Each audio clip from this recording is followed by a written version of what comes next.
So the big story, and probably where your focus is that big alert that we got from ERCOT asking us to conserve electricity again. First time since April, second time since February. So why don't we bring in Joe Bertel, who is an energy industry consultant. So Joe, you know about all this stuff. I have to ask you, I'm concerned about the fact that it's not even summer yet and we're already getting this, hey, we don't have enough power to meet the demand. What say you?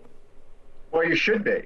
Look, the reality of it is that February was something that I think stuck in everybody's mind. The reality of it is that increasingly, as I said on this program last week, there is a gap in the trust factor between customers who use ERCOT's product and the companies who deliver it. There is not enough generation to supply the demand. We have now hit a record power demand for June. The summer, as you know, is only going to get hotter, and it is very evident that the reliability part of ERCOT's title has failed multiple times this year, and there's really no end in sight. So let me ask you, Governor Abbott and lawmakers were touting, hey, we've signed a couple of laws. This should fix the problem. Let me ask you, issues that I see is there's not a timeline on when that's going to happen. It certainly can't happen in time for this summer, but also none of them address that we need more generation with more people moving here, more demand, temperatures going up, and people wanting it cooler. Right. The fundamental problem is that, like I've said, it's a decent attempt. It gave politicians in Austin a chance to say that they did something, but the reality of it is that it still didn't account for the fact that there are more people moving here. Temperatures are getting hotter.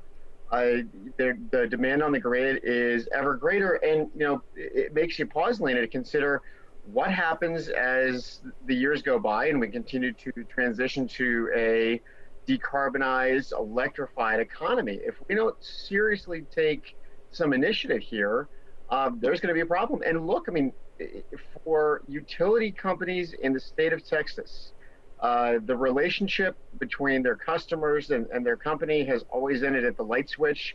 And the other way around, often the relationship between utility companies and their customers ends at an envelope in the mailbox.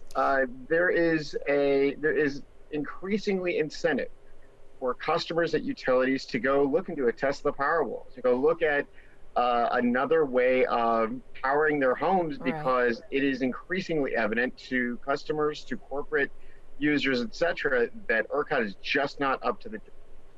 Joe, let me ask you, I'm sorry, we're actually out of time, but just give me a gradient score here. How concerned are you that what ERCOT projected would be out for this time of year, I think 3,600 megawatts, and it's more than 11,000? It's very concerning and should be looked into at once. Okay. Joe Bertel, thank you so much. As always, I wish we had more time together, especially on a big topic like this one.